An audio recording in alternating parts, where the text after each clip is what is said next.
Hose TV turi kumwe nawe. Nongeye kubaha ikaze no kubasuhuzanya na Claire nk'ibisanzwe. Ikiganiro ni Hose TV turi kumwe nawe, ugikurikira kuri Hose TV Rwanda buri munsi saa moya za mu gitondo zuzuye. Mu kiganiro cy'uyu munsi turibanda ku kibazo kimaze iminsi kiri kugarukwaho hirya no hino mu Rwanda. Reka duhere ku itangazo rya FDA, Rwanda Food and Drugs Authority, n'itangazo rivuga ko hari inganda zimwe na zimwe mu zikora ibinyobwa bisembuye byiganjemo amarekeri zafunzwe. Aha twavuga nka Ingufu Gin Limited, NBG Limited, Skydrop Industry Limited, African Buffalo Limited n'izindi zigiye zitandukanye ziri hirya no hino ku butaka bw'u Rwanda. Ibi bije nyuma yaho abaturage bo bavuga ko bari barembejwe n'ingaruka z'izi nzoga. Izigaruka mu majwi cyane akaba ari izitwa ibyuma. Uyu ni umwe mu bazinyoye hanyuma zikamugiraho ingaruka z'uburwayi, ndetse agakomeza avuga ko bamwe mu bo bazisangiye baje kuba bahasiga ubuzima. Uyu mubyeyi we akaba avuga ko zamugize incike. Inshuti yanjye twakunanaga cyane, harambwira ngo ngwino ngo somye wumve ko aka kayoga. Nanjye navuga ati iyo nzoga suri kunywa ni bwoko ki? Noneho uti ngwino ngo somye, ndagenda. Ampaye somyeho numva karasa naho kaze gake, ariko bwari bwo bwa mbere nari somyeho. Navuga ati inzoga jewe ntabwo nayinywa kubera ko ntasanzwe nyinywa jewe. Nkomeje kuyinywa yamerera nabi, mvuye guhinga bona amaraso yayaze. Ubwo umugabo arakomeza arampata, ndongera kabiri, ngongera bwa gatatu wumve nta kibazo, nongera asamaho gatatu. Ubwo ndamuhakanira ndamubwira ati iyo nzoga cyane, inzoga yawe ntabwo giye nyimenyereye. Nkomeje kuyinywa yamerera nabi. Ubwo ndataha, ngeze mu rugo nguma mu rugo, ntabwo nigeze mpava. Kuwa kabiri mu gitondo niho nabyutse ngiye guhinga, numva amatwi yazibye, numva amaso sinkanura neza burundu. Uwo tuvugana uwo ari wese ntabe yumva n'ibyo, simbe numva n'ibyo yaba ari kumbwira. Ubwo byagejeje saa sita, umuhungu wanjye abavuye mu isoko, araza arambaza ati muze umeze ute? Ati yewe, ati ntakomeze, ati rwose numva amatwi atumva, amaso ntabona, rwose timeze nk'ikintu cy'igipope. Ati reka njye kubaza bose ko nawe uko ameze. Aragenda, ahageze asanga bose kari kuruka, aruka umutima wenda kuvamo. Ati none se mwese inzoga mwazinywereye? Ati twazinywereye kwa Damascene. Ubwo umuhungu wanjye yahise atujyana kwa muganga. Tugeze kuri ADPR, tugeze kwa muganga bahita batwandikira transfert tujya Nyamata.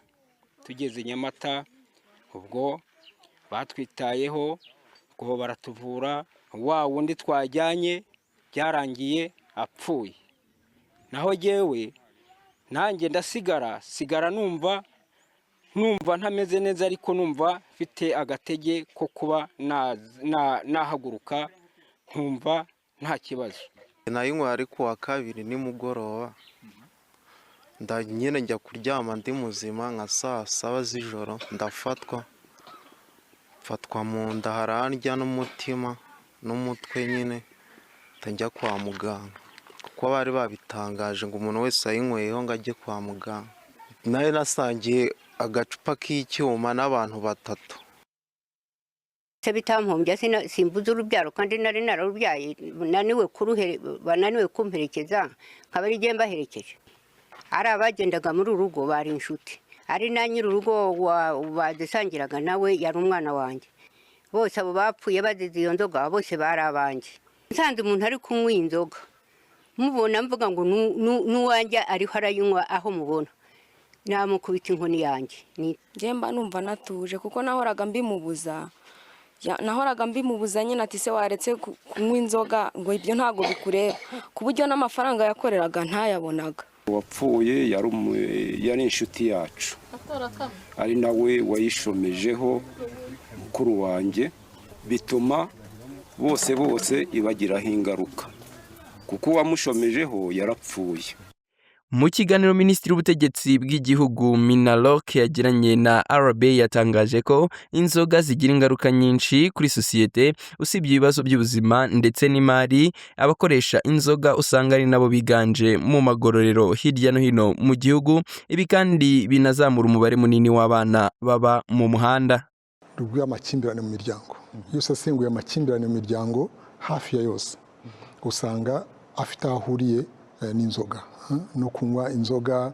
Hari abazinywa bakarwana bakareka kumvikana, hari no kuzimariramo umutungo w'umuryango wagombye kuba wishyura mituweli y'umuryango, wishyurira abana bijyanye n'amashuri n'ibindi. Ariko atari aho gusa, niyo tureba ubuzererezi muri rusange usanga bufite aho buhuriye no kunywa inzoga. Inzoga nazo zijyana mu biyobyabwenge, ndetse n'inzoga nayo wayifata nk'ikiyobyabwenge ku rwego runaka. 95% by'abantu bajya mu bigo ngororamuco, ubusesenguzi dukora dusanga inzoga ziba zaragize uruhare mu myifatire yatumye bisanga mu bigo ngororamuco. Urumva rero ni ikibazo kitoroshye tutirengagije n'ibijyanye n'ingaruka ku bukungu k'umuntu wabaswe n'ibiyobyabwenge cyangwa n'inzoga. Hari ibyo atabasha gukora. Minisitiri w'Ubuzima we yakomoje ku byerekeye inganda zafunzwe, aho avuga ko bitwazaga ko bemerewe gukora bagahabwa ibyangombwa, nyamara ugasanga anyuranya n'ibyo yemerewe agamije kwishakira amaronko. Hari zagaragaraga nk'inganda ariko wazigeramo ugasanga ibindi. Nta ruganda na rumwe rwafunzwe cyangwa se ruzafungwa kuko akazi ko kubisuzuma karakomeza. Ruzafungwa hatari ibyo rwari rwemeje gukora cyangwa rwiyemeje rutatunganije.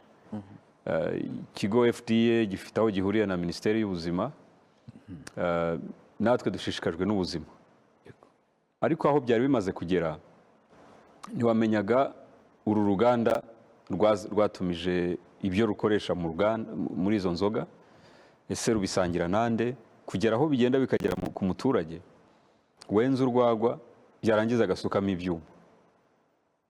Ibyo byuma rero ni ya etanol wavugaga, nayo mpamvu ariyo yahereweho, kuko uko yinjiraga yazaga nyine ikajya muri ayo mashami yo gukwirakwiza ibyo.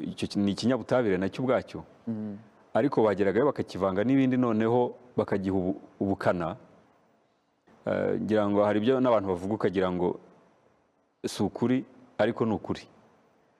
Aho bashyiramo ibyo bita melase, hari aho bashyiramo itabi, urusenda, amatafari, hari aho bavangamo za ifumbire mvaruganda, bicarbonate, isukari, bagacanira. Noneho ntamenye ngo ese ndacanira kuri kangahe, ndavanga iki, kugira nibura ntibize guhuma amaso y'abantu ako kanya. Uvuga ntibyice vuba byice buhoro, nubwo byose ari urupfu, ariko harimo n'ubugome. Yakomeje yibutsa Abanyarwanda ko kandi mu busanzwe inzoga nta buziranenge zigira, ahubwo ari ukugenekereza, dore ko ari nayo mpamvu batangije gahunda ya Tunyweresi. Inyito abantu bari kugerageza kubiha ibinyobwa inzoga zitujuje ubuziranenge. Ubundi inzoga ubwayo nta n'ubuziranenge inzoga muri rusange yagakwiye kuba ifite, kuko muri rusange twari dufite ikibazo cyo kubwira abantu mugabanye inzoga nyinshi nyine zirica, niyo zaba zifite ubuziranenge biragoye kuziha ubuziranenge, kuko inzoga nyine muri rusange nta cyiza cyazo, icyo kibanza cyumvikana. Ariko dufite ibibazo bibiri. Dufite ikibazo cy'inzoga zisanzwe abantu banywa cyane, ariko noneho haje igikomeye kukiruta. Nta nubwo ari za nzoga abantu zabicaga buhoro buhoro, usanga umuntu anywa urwagwa rufite dogere ya 5%, umubiri ushobora kwikiza bukeye akaba yasubira guhinga. Ubu noneho byavuye kuri ya 5%, bigiye mu kindi kintu cyitwa icyuma. Abaturage akenshi bakita icyuma, n'uriya muturage niko abivuze, babyita ibyuma. Ibyuma rero akenshi usanga ari 40, hejuru na 50, hari n'izo twapimye dusanga bigera no muri 90, alukoro ya 90%. Iyo ngiyo wanayicana wishyiza hakanashyuha yakwaka. Ibaze rero igeze mu mubiri w'umuntu, nibyo wumva nyine bijyamo bigatwika byose, bari abaturage batangaga ubuhamya. Ubwo rero ibibazo ni bibiri, ntabwo kikiri cya kindi cy'urwagwa rusanzwe, ikigage, Primus 5, buriya Primus na Mitsingi zijya zirenze iyo 5%, ariko ubu turi kuvuga 40, 50, 90%. Akantu umuntu afite mu mufuka ari kugikwa agasomaho, niba ari kukubakira ubwo inzu araza kuyihengeka, nagira Imana ntahubwe. Ni umubyeyi uhetse umwana akagasomaho, ubwo arahirimana nawe mu mukingo. Yongeye kandi kugaruka ku ngaruka zikomeye zizi nzoga ku buzima bw'abazinywa. Twe tubona ari icyorezo mu bindi, ni icyorezo mu bindi, kuko ndifashisha nk'imibare dufite guhera uyu mwaka watangira, kandi ubu ugeze hagati urenzeho iminsi mike, 1/2 cyawo. Mu mavuriro mu gihugu twakiriye abantu 500 barengaho gato, baje kwivuza inzoga n'ibinyobwa nk'ibyo barwaye. Hari aho mwumvise baziye rimwe Ingoma ari 100, Nyagatare hafi abo mu majyepfo 500. Ubwo nabaje tukabakira tukabavura, bamwe bahasiga n'ubuzima. Hari n'abapfuye bataragera kwa muganga, tumaze kubarura bagera kuri 50 muri aya mezi gusa make 6 abanza y'umwaka. Abantu 50 bamaze gupfa bazize ibi binyobwa. Gupfa atari ukuvuga ngo yarwaye izo ndwara, arazirwara igihe kirekire, arayinyoye bukeye cyangwa se uwo mwanya arapfuye. Ni ibintu tutajyaga tubona mbere mu myaka yashize, ndaza no kugira icyo mbisobanuraho. 500 muri bo 50, abagera ku 100 bahumye amaso.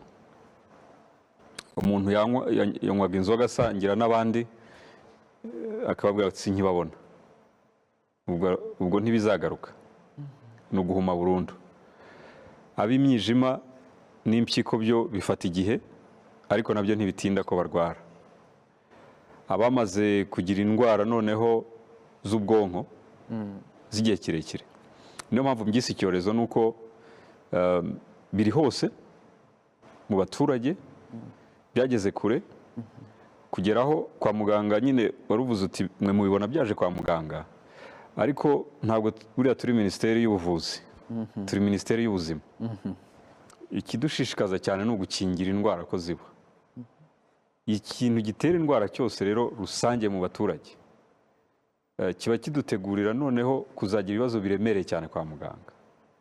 Niyo mpamvu kubikumira nk'icyorezo, nyine nk'urwana n'icyorezo, nicyo cyihutirwa. Kandi uko utinda, sinzi n'aba bantu barabirebye, ibintu byagiye bizamuka buhoro buhoro. Twari tuzi urwagwa, tuzi ikigage gisanzwe, haza inzoga zifite dogere ya alukoro ya 40-50, umuturage atigeze abona mu buzima bwe, akayigotomera. Noneho hakazamo n'abazikora. Ese wowe wakiriye gute iri tangazo rya FDA? Duhurire muri komenti. Mushimiye ko wabanye nanjye muri iki kiganiro. Nge ndi Umuhire Anacre, ikiganiro ni Hose TV, turi kumwe nawe naho butaha. Hose TV turi kumwe nawe.